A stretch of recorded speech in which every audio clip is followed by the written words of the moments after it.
The scent of pine and damp earth clung to everything in the great hall. Walls, tapestries, even the air itself seemed saturated with the forest's ancient breath. I stood near the back, fingers twisted in the rough fabric of my dress, trying to make myself smaller than I already felt. Invisible, that had always been my specialty. Tonight was the bonding ceremony, the night when Alpha King Demon Frost would officially announce his engagement to Celine Ashford, the most beautiful wolf in 3 territories. Everyone who mattered had gathered here, pack leaders, their mates, warriors decorated with scars and silver, and then there was me, Isla Thorne, the orphaned daughter of a trader, allowed to attend only because my late mother had once served in the kitchens.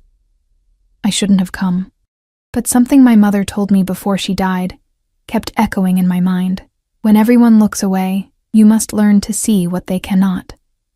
She'd been cryptic in her final days, feverish and broken, but those words had burrowed into me like seeds waiting for the right season to bloom.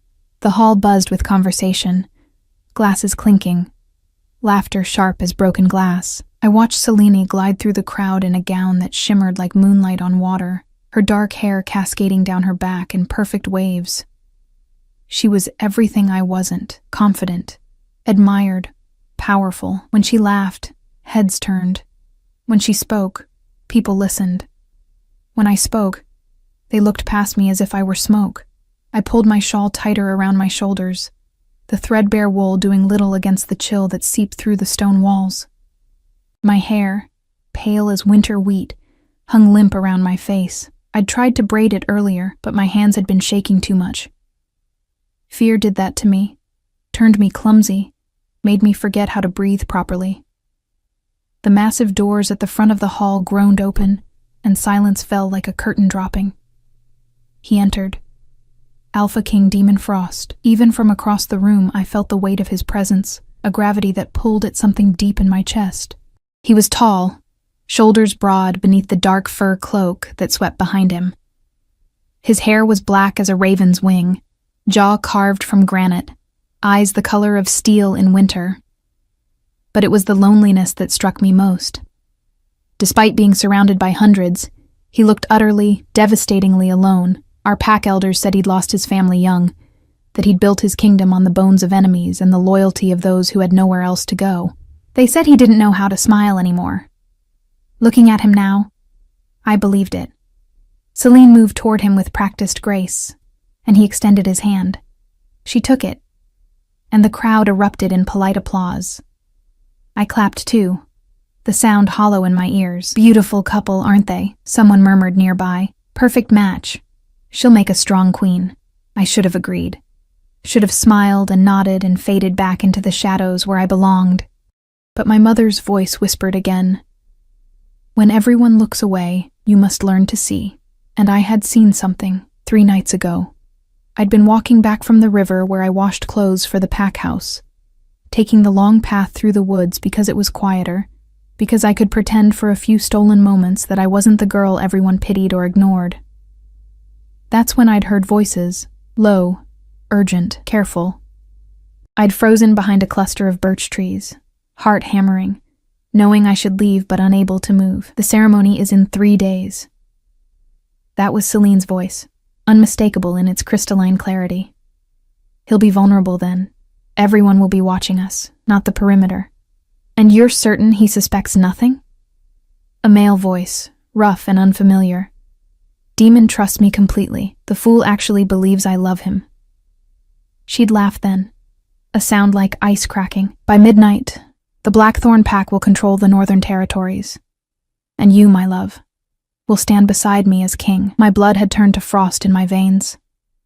I'd pressed my hand against the tree bark, splinters digging into my palm, grounding me in reality. This couldn't be real, but it was. I'd run home that night, barricaded myself in my tiny room, and tried to convince myself I'd misheard. That fear and loneliness had finally cracked my mind. But the next day, I'd watched Celine more carefully. I'd seen how her eyes slid past Demon when he spoke to her, how her smile never quite reached her gaze. I'd noticed the strange wolves lingering at the territory's edge, wearing blackthorn colors poorly concealed beneath traveling cloaks, and I'd realized that I knew something that could destroy everything, or save it. The problem was simple. Who would believe me? Isla Thorne, the traitor's daughter, the girl who couldn't even maintain eye contact during pack meetings. If I spoke up publicly, they'd think I was delusional, jealous, or worse, continuing my father's legacy of treachery. But if I said nothing, Demon would die tonight. And despite having never spoken a single word to him, despite being beneath his notice in every possible way, I couldn't let that happen. Not when I'd seen the exhaustion in his eyes, the way he carried the weight of thousands on shoulders that seemed too tired to bear it anymore. He deserved the truth, even if it came from someone like me. The ceremony proceeded with formal speeches and traditional blessings. I barely heard them. My mind raced, planning, discarding options, planning again. I had to get close to him. Had to whisper the warning before midnight, before the attack came. But how? I wasn't allowed near the high table. Guards stood at every entrance, and pack hierarchy was absolute. I was pond water, and he was the sky. We existed in different worlds. The feast began, tables groaning under the weight of roasted meats and honeyed bread. Wine flowed freely, loosening tongues and lowering guards.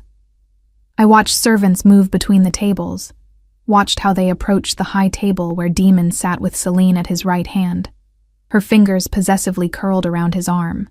An idea formed, dangerous and desperate. I slipped into the kitchen, heart pounding so hard I thought my ribs might crack. The head cook, Marta, looked up from a tray of pastries, her weathered face creasing with surprise. Isla? What are you doing back here? My voice cracked. I swallowed, tried again. I wanted to help. Serve. I know I'm not supposed to, but I thought. She studied me for a long moment, and I saw the pity in her eyes. Everyone knew my story. The orphan girl with nowhere to go. No real place in the pack. Finally, she sighed. Take that tray up to the high table. Don't drop it. Don't speak unless spoken to. And for the love of the moon, don't embarrass me. My hands shook as I lifted the heavy silver tray laden with crystal glasses filled with dark red wine. The weight of it felt like the weight of fate itself. I moved through the crowd, invisible as always, just another servant in a shapeless dress. No one looked at me. No one ever did. For once, I was grateful. As I approached the high table, my pulse roared in my ears. Demon was speaking with one of his advisors, his profile sharp and severe in the candlelight. Celine sat beside him, but her attention had drifted to a group of visiting nobles, her smile calculated and cold. I reached the table, began distributing the glasses with hands that trembled so badly, I nearly dropped one. An advisor took his wine without glancing up. A visiting alpha nodded absently. And then I was standing beside Demon Frost. Up close, he was even more devastating. I could see the faint scar along his jaw, the silver threading through his dark hair at the temples. The exhaustion etched into the corners of his eyes. He radiated power, but also something else, something that made my chest ache with recognition. Loneliness, bone deep and ancient. I set down his glass, and for one impossible moment, his eyes lifted to meet mine. They were gray, like storm clouds before lightning strikes. For a heartbeat, I forgot how to breathe. No one ever really looked at me, not like this, not with actual focus, as if I might be something more than empty space. This was my chance, my only chance. I leaned down, closer than I should have, close enough that my lips nearly brushed his ear. Close enough to smell leather and winter wind and something wild that made my wolf stir for the first time in years. Your fiancé is betraying you, I whispered, voice barely audible even to supernatural hearing. My words came fast, desperate. They're coming tonight. Blackthorn Pack. Midnight. She's with them. I felt him go absolutely still, the kind of stillness that precedes violence. I straightened quickly, but not before I saw Celine's head turn, her eyes narrowing as she noticed me standing too close, lingering too long. Her beautiful face hardened into something ugly for just a fraction of a second, before the mask slipped back into place. Fear clawed up my throat. What had I done? Demon's hand shot out, fingers closing around my wrist.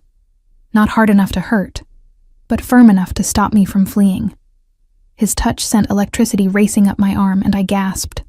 "Wait," he said, his voice low and rough as gravel. "Don't move." The world narrowed to the point where his skin met mine, calloused fingers wrapped around my wrist, warm despite the winter chill that permeated everything else. My heart hammered against my ribs like something wild trying to escape a cage. Celine's voice cut through the moment, sweet as poisoned honey. "Demon, darling. Who is this?" She leaned forward, her perfect smile not quite reaching her eyes as they raked over me with barely concealed disdain. "I don't believe we've been introduced." "No one," I managed, the word crumbling in my throat. "I'm no one. Just—" "She's a servant," one of the advisors said dismissively, already turning back to his conversation. "Thorn's daughter."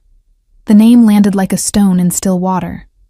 I watched the ripples of recognition move across faces, the slight recoil, the narrowed eyes, the way people shifted as if treachery might be contagious. My father had tried to sell pack secrets to rivals 15 years ago. They'd caught him, executed him, and the stain had never washed clean.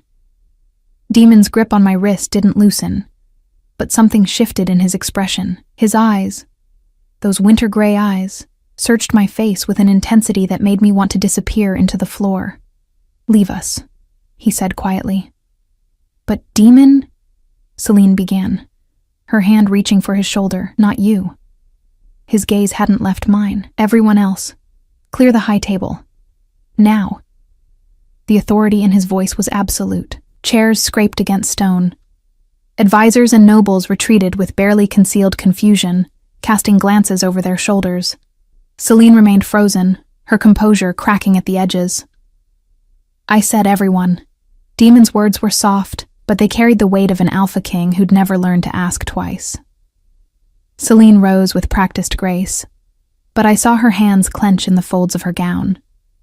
"Of course, my love. I'll be just over there if you need me." She brushed past me, and I caught her whisper, meant only for my ears. "You'll regret this, little ghost." Then we were alone. Or as alone as one could be in a hall filled with hundreds, all pretending not to watch while absolutely watching. Demon released my wrist but gestured to the chair beside him, the one Celine had just vacated. "Sit." "I can't. I shouldn't." "Sit. Please." The addition of that last word surprised us both. I sat because my legs had started shaking too badly to hold me. The chair was still warm from Celine's presence, and I felt like an imposter. A fraud dressed in servant's clothes playing at being someone who mattered. "Tell me everything," Demon said, his voice low enough that it wouldn't carry beyond our small bubble of space. "And don't leave anything out," so I did. I told him about the night 3 days ago, about stumbling upon the conversation in the woods, about Selena's words and the male voice I didn't recognize. I described the blackthorn wolves I'd spotted at the territory's edge, the way they'd tried to hide their markings but failed. I told him about watching Celine more carefully, about the coldness I'd seen when she thought no one was looking. My words tumbled out in a rush, tripping over each other, and I was certain he wouldn't believe me. Why would he? I was the daughter of a traitor, and she was the woman he'd chosen to rule beside him. But he listened. Actually listened, his focus never wavering, his expression growing harder with each detail I shared. "Why tell me?" he asked when I'd finished. "Why not go to my guards, my advisors? Why risk approaching me directly?" I twisted my hands in my lap, staring at them because I couldn't bear to meet his eyes anymore, because they wouldn't have believed me. You know they wouldn't. And by the time they finished questioning me, investigating my claims, it would have been too late. I swallowed hard. And because you deserve to know the truth, even if it comes from someone like me. "Someone like you," he repeated, and there was something strange in his tone. "You mean someone brave enough to risk everything to warn a king who's never even spoken to you before? I mean someone whose word means nothing. Someone people cross the street to avoid." Silence stretched between us, heavy with things I didn't understand.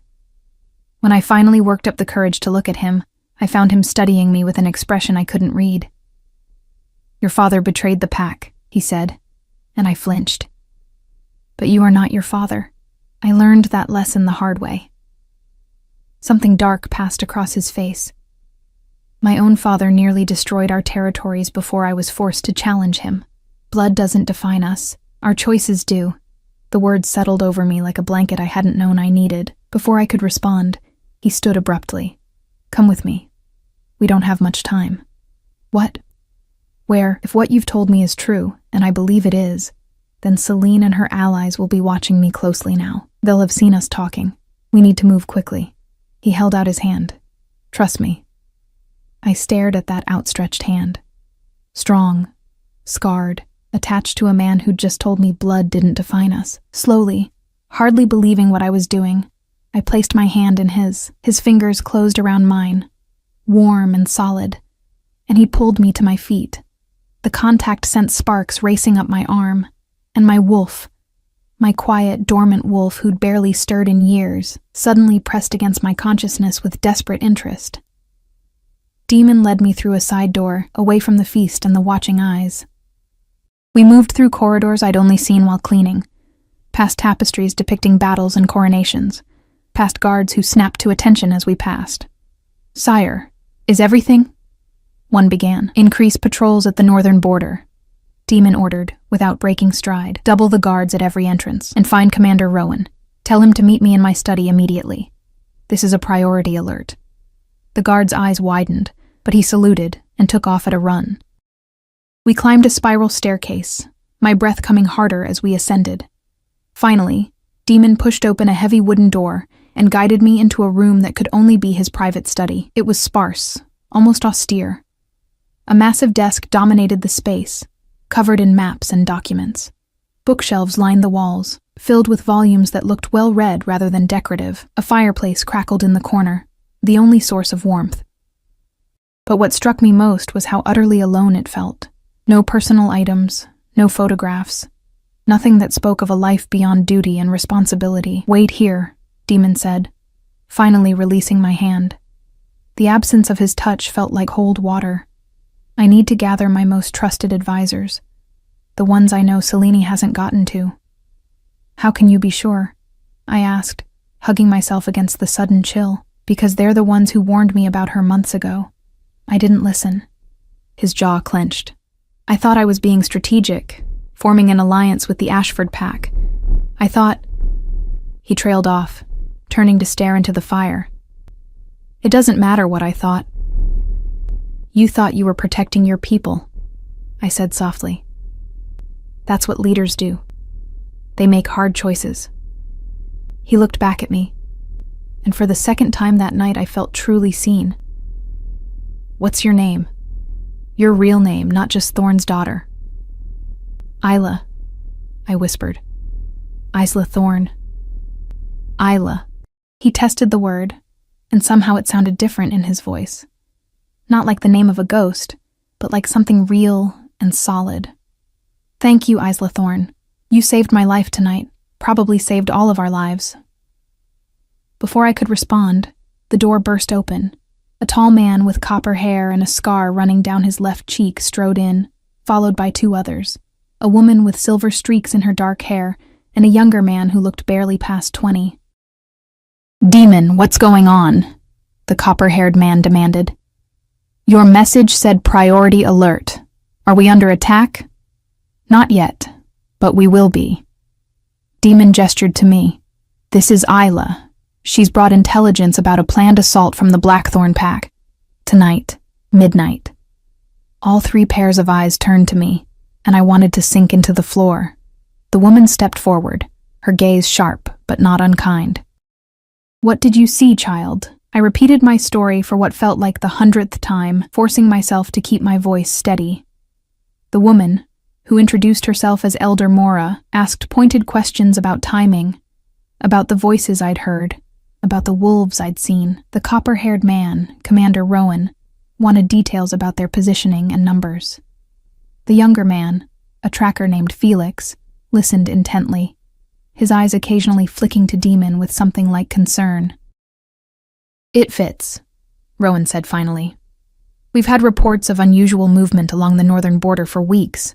I thought they were just testing our defenses, but if this is coordinated with someone inside...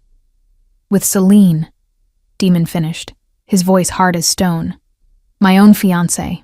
We need to verify this, Elder Mora said carefully, not because we doubt the girl, but because we need to know exactly what we're facing. There's no time for extensive reconnaissance, Felix interjected. If they're planning to strike at midnight, that gives us less than 4 hours. Then we prepare for war, Demon said. Rowan, deploy our forces strategically, make it look like normal security for the ceremony, but I want our best fighters positioned at every potential breach point. Felix, take a team and scout the northern approach. Quiet, quick, confirm numbers if you can. Mora, I need you to quietly evacuate the non-combatants from the Great Hall. Make it look natural. Tired guests leaving early, that sort of thing. They nodded, already moving toward the door. And Celine? Rowan asked, pausing at the threshold. Demon's expression went cold. Leave her to me. If she suspects we know, she might trigger the attack early. I need to keep her convinced everything is proceeding as planned. As they filed out, Elder Mora paused beside me. You did well, child. Regardless of what happens tonight, you did well. Then she was gone, leaving me alone with Demon once more. He moved to his desk, spreading out a map of the territory with practiced efficiency. You should stay here. It's the most secure room in the compound. There are guards stationed in the hallway and... No, I said, surprising myself. He looked up, one eyebrow raised. I can help, I continued, even as my voice wanted to fade. I know you don't know me, and I'm not a warrior, but I've spent my whole life being invisible. No one notices me. I could watch, listen. If there are more traitors inside, people might speak freely around someone they consider beneath notice. Demon studied me for a long moment, and I saw him weighing the risks against the potential benefit. Finally, he nodded. Stay close. Don't take unnecessary risks. And Isla, he waited until I met his eyes. If things go wrong tonight, I want you to run. Promise me. I can't promise that. Why not? Because I'd spent 15 years running, I thought. Running from my father's legacy, from judgmental eyes, from connection and purpose and anything that might hurt me. And I was tired of running. Because, I said instead, someone needs to make sure you don't do anything stupidly heroic and get yourself hurt. For the first time since I'd seen him enter the Great Hall hours ago, Demon Frost smiled.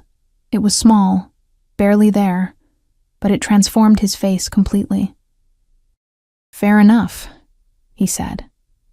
We returned to the Great Hall together, though Demon made sure to enter several paces ahead of me, maintaining the illusion that I was merely a servant who'd been summoned for some trivial matter. The feast continued in full swing, music swelling through the space, dancers spinning in elaborate patterns that mimicked the moon's phases. Everything looked perfectly normal, celebratory even, but I could see the subtle changes now that I knew what to look for. Commander Rowan stood near the main entrance, his posture deceptively casual as his eyes scanned the crowd. Elder Mora moved between tables, touching shoulders, whispering in ears, and slowly, almost imperceptibly, older pack members and those with young children began filtering toward the exits. Felix was nowhere to be seen, which meant he was already scouting the northern approach. And Celine. Beautiful, treacherous Celine, watching Demons return with eyes that glittered like broken glass in candlelight. She glided toward him immediately, her movements liquid grace, her smile perfect. There you are, my love. You were gone so long I was beginning to worry. Her gaze slid to me, dismissive and cold. I hope the servant girl wasn't bothering you with complaints. Just a minor issue with the kitchens, Demon said smoothly, accepting the wine glass she offered him. He didn't drink from it, I noticed. Nothing that couldn't be quickly resolved. Good. Celine's fingers traced up his arm possessively. Because tonight is about us, about our future together. The words dripped with honey, but I heard the steel beneath. She was testing him, looking for any sign that he knew. Of course, Demon agreed. And his performance was flawless, the devoted fiancé, slightly tired from political obligations, but attentive to his beautiful bride-to-be. Shall we dance? Her smile widened. I thought you'd never ask. I watched them move onto the dance floor, her red gown swirling around them like spilled wine, his hand at her waist, their bodies moving in perfect synchronization. To everyone watching, they looked like the ideal couple, powerful, beautiful, destined to rule.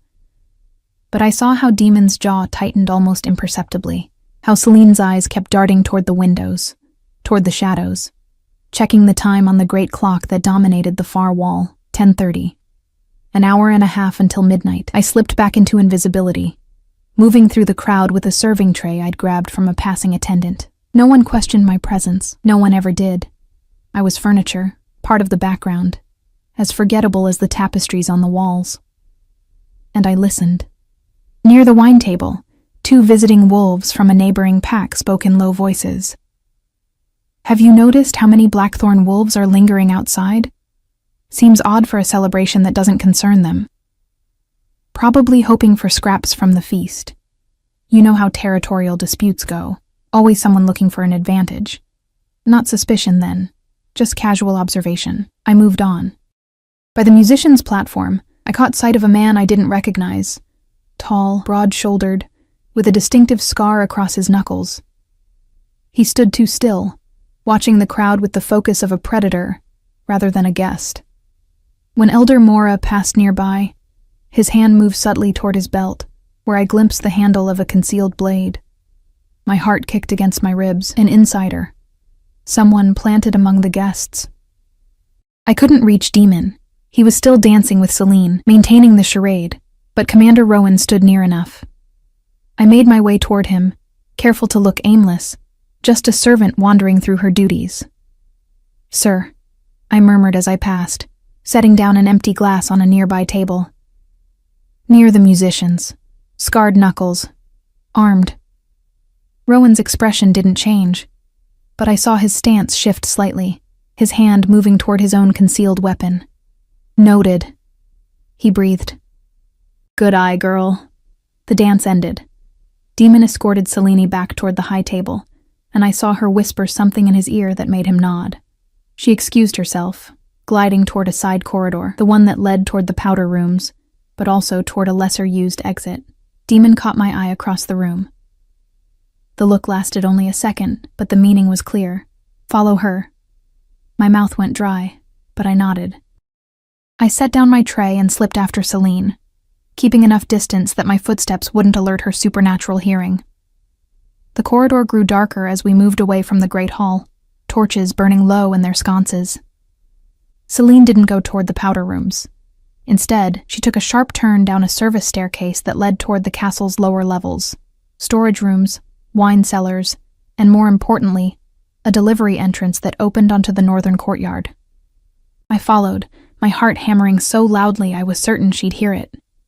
The stairs were steep and narrow, forcing me to feel my way along the cold stone wall. Below, I heard Celine's footsteps stop, then voices. I pressed myself into an alcove, barely breathing, and peered around the corner. Celine stood in a small antechamber lit by a single torch. Across from her stood a man I recognized from that night in the woods, not by his face, which I hadn't seen, but by his voice. Rough, edged with ambition. "Everything is in place," he said. His Blackthorn pack insignia was clearly visible now, no longer hidden. "Our forces are positioned at 3 breach points. The moment the clock strikes midnight, we move. The northern gate will be opened from the inside." "No," Celine interrupted sharply. "Change of plans. We move earlier. 11:45. The man frowned. "That wasn't agreed upon. The others won't be in position. I don't care. Something's wrong. Demon's been different since that little servant whispered in his ear. We can't risk him having time to prepare." Her voice turned vicious. I should have snapped that pale-haired pest's neck when I had the chance. Ice flooded my veins. She meant me.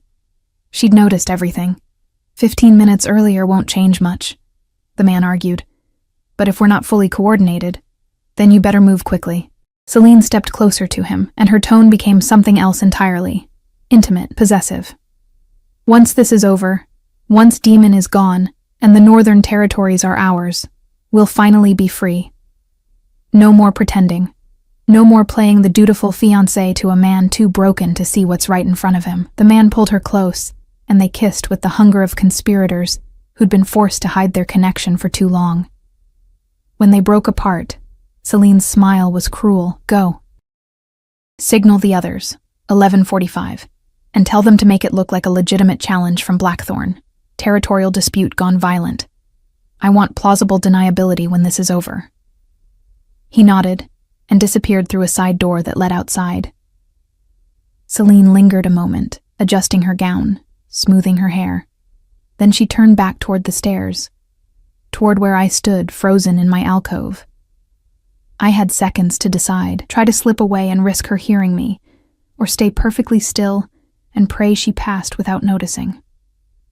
I chose stillness, pressing myself so tightly against the cold stone that I could feel every ridge and imperfection through my thin dress. I closed my eyes, slowed my breathing, and did what I'd spent a lifetime perfecting. I became nothing. Empty space. Air. Celine's footsteps climbed the stairs. Closer. Closer. She passed within inches of me, her perfume, jasmine and something darker, filling my nose. I didn't breathe. Didn't move. Didn't exist. Her footsteps continued upward, fading into the distance. I counted to 30 before I moved, my legs trembling so badly I nearly collapsed. 11:45. That gave us less than an hour now. I had to find Demon. Had to tell him about the changed timeline. About the inside contact who would open the northern gate. I ran up the stairs, no longer caring about stealth. Only speed. I burst into the corridor and nearly collided with a figure standing in the shadows. Strong hands caught my arms, steadying me. I looked up into Demon's face. Easy, he said quietly. I saw you follow her. What did you learn? The words tumbled out in a rush. The changed attack time. The northern gate. The man with the Blackthorn insignia. Everything I'd heard. Demon's expression grew darker with each detail. 11:45, he repeated, glancing at the distant clock visible through an archway. That's 35 minutes from now. Can your people be ready in time? They'll have to be. He turned, already moving, but kept one hand on my arm. Whether to steady me or himself, I couldn't tell. Come with me. I'm not letting you out of my sight now. We moved quickly through the castle, Demon stopping only to give terse orders to guards we passed. Move to defensive positions. Attack imminent. Protect the civilians first. Each guard saluted and took off at a run, the urgency finally spreading through the compound like wildfire. We reached a secured room where Commander Rowan, Elder Mora, and Felix had gathered around a tactical map. Felix looked exhausted, mud on his boots. Confirmed, Felix reported immediately. At least 60 Blackthorn wolves positioned in the forest beyond our northern border. They're trying to be subtle, but they're definitely preparing for an assault. They're moving the timeline up, Demon announced. 11:45, and we have an inside contact who plans to open the northern gate. Rowan swore viciously. That's barely half an hour. We need to let them open the gate, Demon said, and everyone froze. Sire. Elder Mora's voice was careful. If we block them completely, they'll scatter, and we'll never root out all of Celine's conspirators. But if we let them commit to the attack, let them think they have the advantage, we can end this decisively. Demon's finger traced the map. We fall back from the northern gate. Make it look lightly defended. Let them pour through. Then we spring the trap here, in the courtyard, where they'll be surrounded by our forces on all sides. That's risky, Rowan said. But there was approval in his voice. If the timing is off, even slightly, then we trust our people to adapt. You have your orders, Commander. Make it happen. Rowan nodded and strode out, already barking commands into a communication device. Felix followed, but Elder Mora lingered. She looked at me with something like understanding. The girl should be evacuated with the others. No, I said before Demon could respond. I need to see this through. Child, you've done more than enough. I know where Celine will be, I interrupted, my voice stronger than I'd ever heard it. She'll want to watch the attack, want to see Demon fall so she can play the grief-stricken fiancé. She'll position herself somewhere with a view but protected, and she might have other allies in the hall that we haven't identified. I can watch her, track her movements. No one notices me. I'm invisible. Demon and Elder Mora exchanged glances. She has a point, Demon said finally. But Isla, you stay in the Great Hall. Do not engage directly. If fighting reaches inside, I run. I know, I met his eyes. But not before. Something passed between us then, understanding, respect, maybe even the first fragile threads of trust. He nodded once. The clock chimed 11:30, 15 minutes until betrayal arrived at our gates. Positions, Demon said quietly, and may the moon guide us through this darkness. We moved as one, returning to the great hall where guests still danced and drank, blissfully unaware that war was about to break down the doors. The great hall felt different now, like a stage set for tragedy. The music continued. Couples still swayed in elegant patterns. Wine still flowed freely. But beneath the surface of celebration, I could sense the coiled tension of warriors preparing for violence. Demon had returned to the high table, his posture relaxed, the perfect image of a king enjoying his engagement celebration. But I saw how his eyes tracked every movement, how his hand rested casually near the blade concealed at his hip. Celine sat beside him once more, her fingers drumming an impatient rhythm against her wineglass, her gaze repeatedly flickering to the ornate clock on the wall, 11:35. I moved through the crowd, that serving tray once again my excuse for existence. I watched Celine's allies reveal themselves through their nervousness. The man with scarred knuckles I'd spotted earlier, now positioned near the main doors. A woman in an emerald dress, who kept drifting toward the windows overlooking the northern courtyard. A visiting merchant who'd somehow acquired a sword, despite weapons being forbidden for guests. 3 confirmed traitors inside the hall, probably more I hadn't identified. Elder Mora had done impressive work evacuating non-combatants. I noticed that most of the families with children had vanished, along with the elderly and infirm. Those who remained were either warriors who knew what was coming, or visitors too drunk or distracted to notice the subtle exodus. 11:40. Celine stood abruptly, smoothing her red gown. She leaned down to whisper something to Demon, her hand trailing across his shoulders in what should have looked like affection, but read as possession. He nodded, and she glided away from the high table, moving toward the eastern gallery, a raised walkway that provided an excellent view of both the hall and the northern courtyard beyond the windows. Perfect vantage point to watch an alpha king fall. I followed at a distance, keeping to the edges of the room. The gallery was accessed by a narrow staircase partially hidden behind a tapestry depicting the pack's founding. Celine ascended gracefully, her gown whispering against stone. I counted to 10, then followed. The gallery was dim, lit only by a few scattered candles. Celine stood at the far end, her silhouette backlit by moonlight streaming through tall windows. She'd pulled back a curtain slightly, giving herself a clear view of the courtyard below. I pressed myself into the shadows, my heart pounding so hard I could feel it in my throat. From here, I could see what she saw. The northern gate, the guards who appeared to be at their posts, but were actually positioned to fall back on command. Beyond the walls, I could sense movement in the darkness, predators circling. 11:43. I know you're there, little ghost, Celine said without turning around. Her voice was conversational, almost amused. Did you really think I wouldn't hear you following me? Smell your fear? My blood turned to ice. I stayed silent, frozen. She turned then, and in the moonlight, her beauty became something monstrous. You should have minded your own business. Should have stayed invisible like the nothing you are. She took a step toward me. But you just had to play hero, didn't you? Had to whisper your pathetic warning. He deserved to know the truth, I managed, my voice steadier than I felt. The truth? Celine laughed, the sound sharp as breaking glass. The truth is that Demon Frost is a fool who mistakes duty for strength, isolation for power. He's been dying slowly for years, drowning in responsibility and loneliness. I would have been doing him a favor by murdering him, by ending his suffering. She moved closer, and I saw the predator emerging, eyes brightening to amber, nails lengthening to claws. Now I'll have to settle for killing him the messy way, and you'll watch. Consider it punishment for interfering. 11:44. Below, I heard it, a distant crash as the northern gate was breached, not opened by an insider as planned, but smashed through by brute force. Something had changed.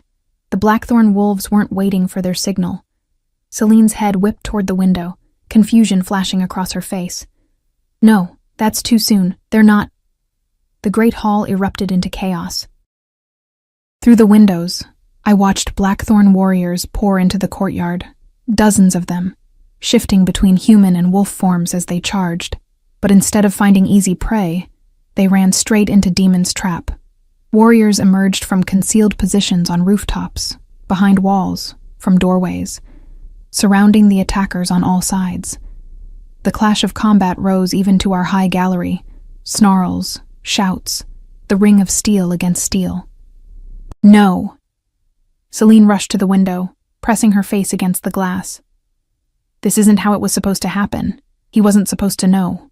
Below, I caught sight of Demon in the courtyard, moving with lethal efficiency. He'd shed the formal jacket, fighting in just his shirt, his blade flashing in the moonlight as he cut through enemies with the precision of someone who'd been trained for violence since birth. Commander Rowan fought at his side, and Felix darted between larger combatants with the speed of youth and desperation. But more blackthorn wolves kept coming. So many more than Felix had reported. This wasn't just an assault, it was an invasion. In the great hall below our gallery, the visiting traders revealed themselves. The man with scarred knuckles drew his weapon and lunged toward guests who scrambled away in panic. Pack warriors responded immediately, and suddenly the celebration had become a battlefield on two fronts. Celine spun away from the window, her face contorted with rage. This is your fault. All of this. She stalked toward me, fully shifting now, claws extending, teeth sharpening, eyes burning amber. If I can't have Demon, if I can't have this kingdom, then I'll settle for your life, little ghost. I backed away, but the gallery was narrow and I was running out of space. My wolf stirred within me, frightened but angry, wanting to fight, even though we both knew I was no match for Celine's trained ferocity. I'm not afraid of you, I lied. Yes, you are. I can smell it. She lunged. I dropped to the floor, rolling away as her claws raked the space where I'd been standing. Stone chips exploded from the wall behind me. I scrambled backward, searching desperately for anything that could serve as a weapon. My hand closed around a heavy candlestick. Celine laughed. Really? You think that will? I swung with everything I had, catching her across the jaw. Her head snapped to the side, more from surprise than actual damage, but it bought me precious seconds. I ran for the stairs, my feet barely touching the steps as I descended. Behind me, Selena's snarl promised violence. I burst back into the great hall, which had become a maelstrom of fighting. Pack warriors battled traders while trying to protect panicking guests. Furniture had been overturned, tapestries torn, the elegant celebration reduced to primal chaos. I saw Elder Mora across the room, her hands glowing with some kind of ancient magic as she held back two attackers. Saw young wolves I recognized from the kitchens fighting with serving knives and desperate courage. Celine emerged from the staircase behind me, blood on her lips where my desperate blow had split them. You can't run from me, little ghost. Not anymore. But I wasn't running. Not this time. I'd spent 15 years making myself invisible, making myself small and forgettable, letting fear dictate every choice. But something had changed tonight. Maybe it was Demon's words about blood not defining us. Maybe it was the way he'd looked at me like I mattered. Maybe it was simply that I was tired of being afraid. You're right, I said, turning to face her. I can't beat you in a fight. I'm not strong enough, not trained enough. I'm just the daughter of a traitor, a servant, a ghost. I felt my wolf rising, felt power I'd suppressed for years beginning to surface. But I don't need to beat you. I just need to make sure everyone sees what you really are. I raised my voice, projecting it across the hall with every ounce of strength I possessed. Celine Ashford is the traitor. She planned this attack with Blackthorn. She's been betraying the Alpha King from the beginning. Heads turned. Warriors paused mid-combat. And most importantly, Celine's remaining allies hesitated, suddenly uncertain. Lies! Celine shrieked. She's delusional, just like her treacherous father. Then explain why you're not surprised by this attack, I challenged, my voice carrying. Explain why you positioned yourself to watch from the gallery. Explain why your hands are already bloodied when you haven't fought a single blackthorn wolf. The great hall doors burst open. Demons strode in, covered in sweat and other people's blood, his eyes scanning the room until they locked onto me, and then Celine behind me. "Stand down," he commanded, and his alpha presence was absolute. Every wolf in the room, friend or foe, felt the weight of it. "This ends now." Celine's composure finally cracked completely. Her beautiful face twisted into something ugly and desperate. "You were supposed to die. You were supposed to be weak, distracted. This was my kingdom, my destiny." "Your destiny," Demon said coldly, "is exile or execution. Choose." "I choose neither." Celine lunged, not at Demon, but at me. She was fast. So fast I barely registered the movement. But Demon was faster. He crossed the distance between us in a blur, intercepting Celine mid-leap. They collided with tremendous force, tumbling across the floor in a tangle of claws and fury. The fight was brief and brutal. Demon was a trained alpha king. Celine was skilled, but had relied too long on manipulation rather than combat. It ended with Demon's hand at her throat, pressing her against the stone floor, his eyes glacial. "Yield," he commanded. For a moment, I thought she might refuse, might force him to finish it, but survival instinct won over pride. "I yield," she gasped. "Commander Rowan," Demon called without looking away from his defeated fiancée. "Silver restraints. Maximum security cell. She's to be held for trial." Rowan appeared with 2 other warriors, carrying chains that would suppress her wolf completely. As they dragged Celine away, she twisted to look at me one final time. "This isn't over, little ghost," she hissed. "There are always more shadows, more people who'll come for him.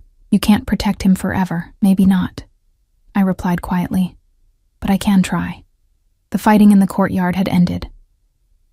Through the shattered windows, I could see blackthorn wolves being rounded up, disarmed, secured. Some had surrendered peacefully once they'd realized their inside advantage had evaporated. Others had fought to the bitter end. The great hall looked like a storm had torn through it. Injured warriors were being tended to by healers who'd emerged from protective positions. The dead, and there were dead, I realized with a sinking heart, were being carried out with reverence. Demon stood in the center of the destruction, surveying the damage, the cost of betrayal written across his face. Then his eyes found mine across the room. He crossed to me, and I saw how exhausted he was, how the weight of leadership and violence had pressed down on him. But when he looked at me, something shifted in his expression, something almost like relief. "Are you hurt?" he asked, his voice rough. "No." "Are you?" "Nothing that won't heal." He reached out, hesitated, then gently touched my cheek, where Celine had nearly caught me with her claws. "You were incredibly brave tonight, incredibly foolish, but brave." "I learned from the best," I said, trying for levity even though my hands were shaking. "Isla." He said my name like a prayer, like a promise. "You saved not just my life, but hundreds of lives tonight. You gave us the warning we needed. You tracked Celine's movements. You exposed her in front of witnesses." I just did what was right," I interrupted, suddenly uncomfortable with the weight of his gratitude. "Anyone would have—" "No, they wouldn't have. Most people would have stayed silent, stayed safe, but you chose courage over fear." His hand was still on my cheek, warm and solid. "Thank you." The moment stretched between us, fragile and new, full of possibilities I didn't dare name. Then Commander Rowan appeared at Demon's shoulder. "Sire, we need you. There are prisoners to process, wounded to account for, and the council is already gathering to discuss what happens next." Demon's hand dropped, and the spell broke. He straightened, the Alpha King sliding back into place over the man who'd briefly shown vulnerability. "Of course. Isla, go with Elder Mora. She'll make sure you're safe while we sort through this mess." It felt like dismissal, and hurt bloomed in my chest, even though I had no right to it. I was still just the servant girl, the trader's daughter. Tonight had been an aberration, circumstances forcing our paths to cross. Now everything would return to normal. I curtsied, awkward and unpracticed, and turned to go. "Isla." Demon's voice stopped me. When I looked back, his expression was complicated. "This isn't finished. Between us. once I've dealt with the immediate crisis. We need to talk. It wasn't a grand declaration or a promise, but it was something.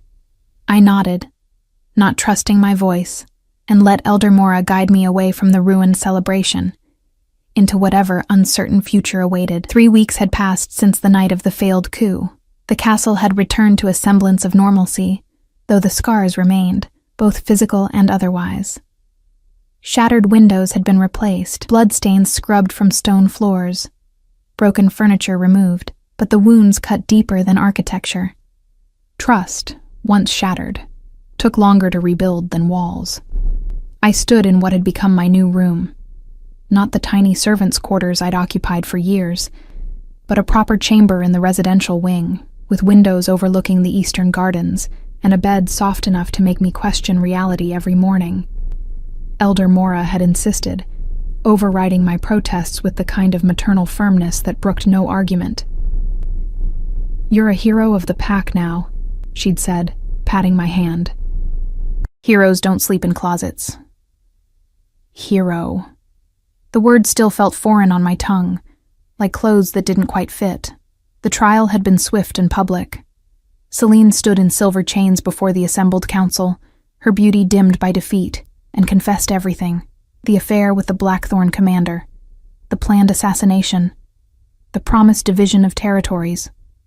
She'd shown no remorse, only bitter rage that her carefully constructed plans had been undone by a worthless servant girl. The council had voted unanimously. Exile beyond the territories, stripped of pack bonds, forbidden to return on pain of death. I'd watched her led away, and felt nothing but a hollow sadness for the waste of it all. The Blackthorn pack had been dealt with more carefully. Their alpha claimed ignorance of the plot, blaming rogue elements within his ranks. Demon had been skeptical, but pragmatic. Executing an entire pack would mean war with their allies. Instead, reparations were demanded, hostages exchanged, borders redrawn. Politics, Elder Mora explained, was often about choosing the least terrible option. And through it all, I'd barely seen Demon.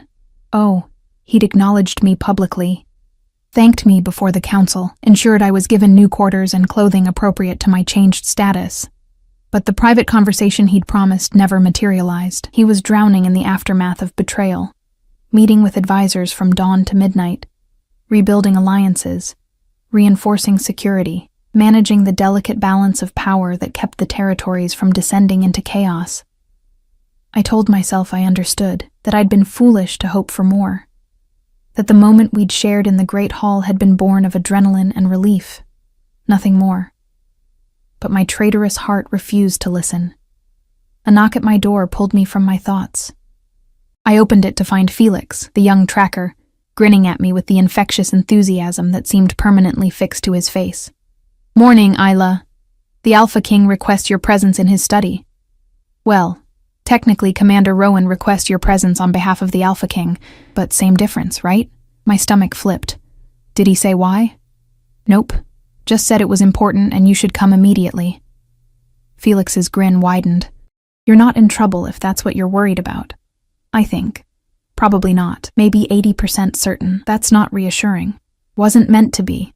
He offered his arm with exaggerated chivalry. "Shall I escort you, my lady?" I rolled my eyes but took his arm, grateful for his easy friendship. Felix had appointed himself my unofficial guide to navigating pack politics, explaining hierarchies and introducing me to warriors who no longer looked through me but at me. It was overwhelming and wonderful and terrifying all at once. We climbed the familiar spiral staircase to Demon's study, and Felix knocked briskly before pushing open the door without waiting for a response. "Delivery of one hero, as requested," he announced cheerfully. Demon looked up from his desk, and I saw the exhaustion etched into his face. New lines around his eyes, shadows beneath them that spoke of too many sleepless nights. But when his gaze landed on me, something shifted, softened. "Thank you, Felix. That will be all." Felix winked at me and disappeared, closing the door behind him with a soft click that seemed unnaturally loud in the sudden quiet. "You wanted to see me?" I asked, my voice smaller than I intended. I did. Demon stood, moving around the desk but maintaining distance, as if unsure of his welcome. I owe you an apology. That wasn't what I'd expected. For what? For avoiding you these past weeks. For not keeping my promise that we'd talk. He ran a hand through his hair, a gesture of frustration I'd never seen from him before. I told myself I was too busy, that pack business had to come first, and that was true, but it was also a cowardly excuse. I don't understand. I was afraid, he said simply, and the admission clearly cost him. The night of the attack, something shifted. You saw me, really saw me, in a way no one has in years. You chose to trust me despite having every reason not to, and He paused, searching for words. I realized how profoundly lonely I'd been, how much I'd built walls around myself, convinced that isolation was strength. My heart hammered against my ribs. And that scared you? Terrified me, because letting someone in means they can hurt you, betray you. And I'd just been reminded in the most violent way possible what betrayal looks like. He took a step closer, but then I realized something else.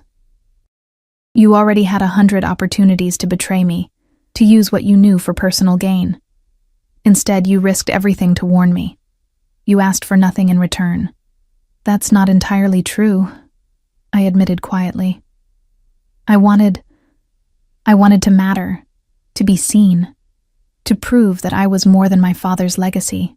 And you did. You are. Another step closer.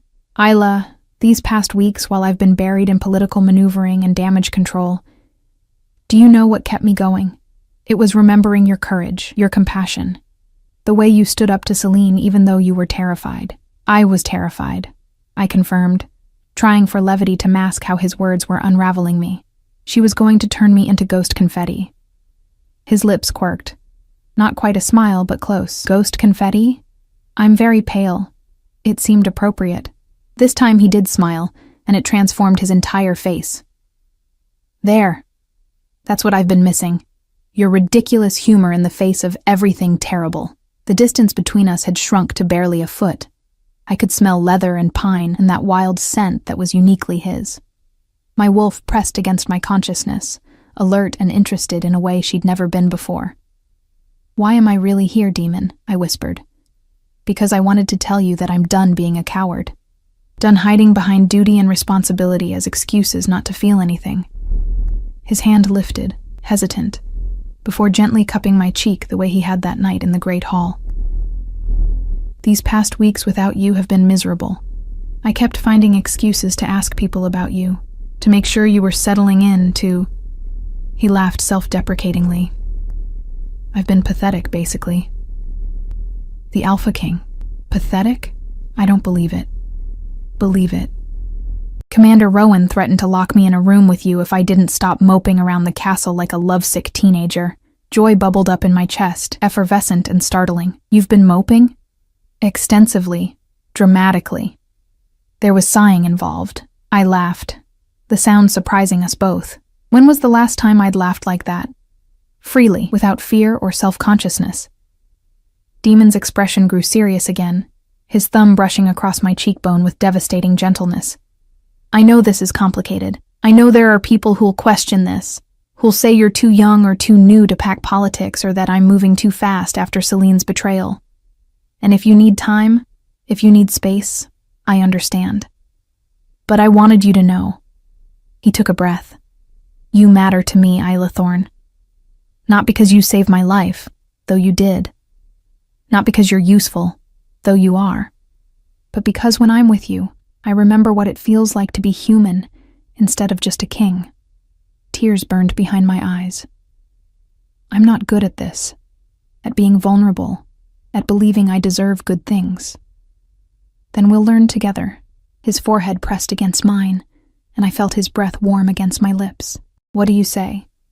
Will you give this broken, moody Alpha King a chance to prove he can be more than his worst moments? I thought about my mother's words. When everyone looks away, you must learn to see. I'd seen Demon that first night, seen past the crown and the power to the lonely man beneath. And somehow, impossibly, he'd seen me too. Not the traitor's daughter or the invisible servant, but Isla. Just Isla. Yes, I breathed. Yes, I'll... He kissed me before I could finish, and the world narrowed to the point where we connected. His lips were gentle at first, asking permission, and I answered by rising on my toes and threading my fingers through his hair.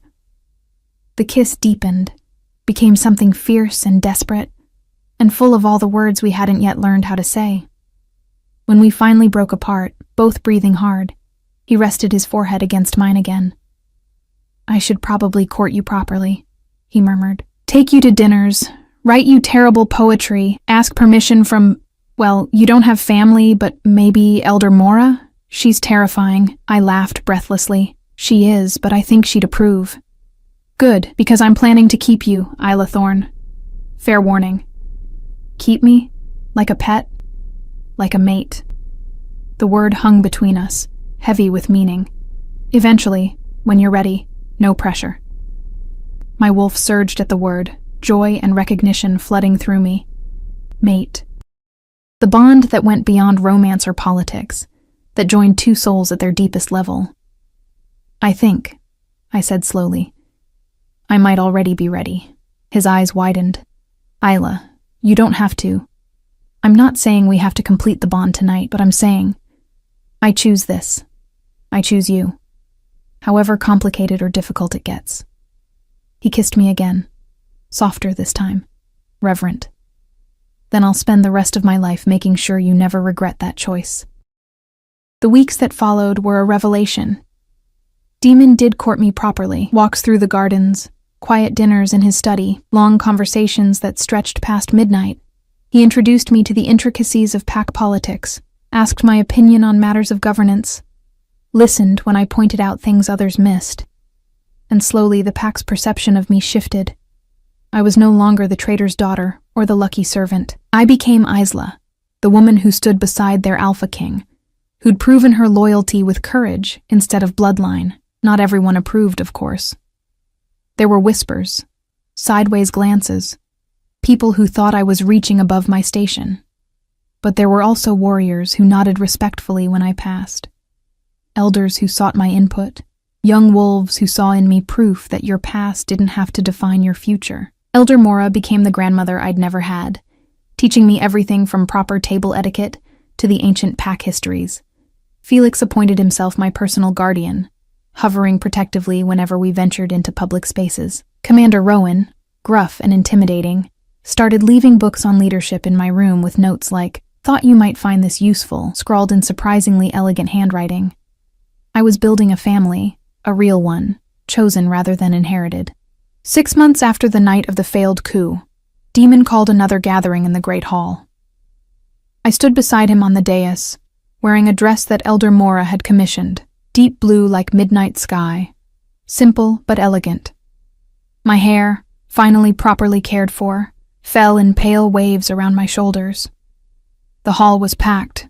Every pack member who could attend had come, plus representatives from allied territories. I'd learned to read crowds now, to gauge mood and intention. Tonight there was curiosity, anticipation, but also warmth. Demon's hand found mine, our fingers intertwining naturally. That simple gesture of public affection sent a ripple through the assembly. 6 months ago, Demon began, his voice carrying easily through the space. This hall was attacked. We faced betrayal from within and enemies from without. We lost good people that night. He paused, acknowledging the moment of silence that followed. But we also discovered something important. We learned that true strength isn't about dominance or fear. It's about the courage to do what's right, even when it costs you everything. His thumb brushed across my knuckles, and I squeezed back. Isla Thorne showed me that courage. She risked her life to warn me of danger, asked for nothing in return, and stood against someone far more powerful, because it was right. In doing so, she saved not just my life, but the lives of hundreds. He turned to face me fully, and in the months since, she's continued to show me what it means to lead with compassion instead of just authority. My heart hammered as he continued. Which is why, before all of you as witnesses, I want to make this official. He released my hand only to reach into his pocket. withdrawing a simple silver ring etched with the pack's symbol. Isla Thorne, will you accept my formal claim? Will you stand beside me not as subject or servant, but as equal? Will you be my mate, my partner, and when you're ready, my queen? The hall erupted in gasps and whispers, but all I could see was Demon, this powerful, lonely man who'd somehow chosen me, despite having every reason not to. Yes, I said, my voice steady and sure. Yes to all of it. He slid the ring onto my finger, and the pack bonds that I'd always felt distantly suddenly surged into sharp focus. I wasn't just connected to Demon now, but to every wolf in the room, their emotions washing over me like waves. Joy, approval, excitement, and yes, some lingering doubt. But that was okay. Doubt could be overcome. Trust could be built. Demon pulled me close and kissed me in front of everyone, making our bond undeniably public. When we broke apart, the hall exploded in cheers and howls. Traditionally, Elder Mora announced from her place of honor, her voice dry but fond, this is where we'd have another feast. But perhaps we could skip the potential assassination attempts this time? Laughter rippled through the crowd, easing the remaining tension. The celebration that followed was nothing like that doomed engagement party. This felt real, joyful, built on foundation of truth rather than political maneuvering. Warriors who'd fought beside us that night clapped me on the back with genuine warmth. Young wolves asked excited questions about everything from the attack to my dress. Even the skeptical elders grudgingly acknowledged that Demon had chosen well. Later, much later, when the festivities had finally wound down and we'd escaped to the privacy of Demon's chambers, our chambers now, he pulled me close on the balcony overlooking the moonlit territories. Do you ever regret it? He asked quietly. Speaking up that night, everything that came after, I thought about the girl I'd been 6 months ago. Invisible, afraid, convinced she deserved nothing good. Then I thought about who I was now, seen, valued, building something real with someone who'd chosen me not despite my past, but because of who I'd proven myself to be. Not for a second, I said truthfully. Do you? Regret me? Impossible. He kissed my temple. You're the best thing that's ever happened to me, Isla Thorne. Soon to be Isla Frost. That's going to take some getting used to. We have time. All the time in the world. His arms tightened around me. No more running. No more hiding. Just us, building something worth protecting. I leaned back against his chest, watching moonlight paint silver across the forest that had once seemed so threatening. My wolf stirred contentedly. Finally at peace. Finally home. Just us, I agreed. And a few hundred pack members, and political alliances to maintain. And, shh, he laughed softly. You're ruining the romantic moment. Someone has to keep you grounded, Alpha King. That's what I have you for. His lips brushed against my ear. My mate, my conscience, my impossible, brave, ridiculous Isla. Yours, I confirmed, the word no longer scary but full of promise. Always yours. The moon rose higher, blessing us with her ancient light, and somewhere in the forest, wolves howled their approval. I'd been invisible once, the girl no one noticed, carrying the weight of a father's sins and a lifetime of rejection. But I'd learned that sometimes the greatest strength comes from vulnerability. That courage isn't the absence of fear, but the choice to act despite it. That you can rewrite your story if you're brave enough to pick up the pen. I was Isla Thorne. No.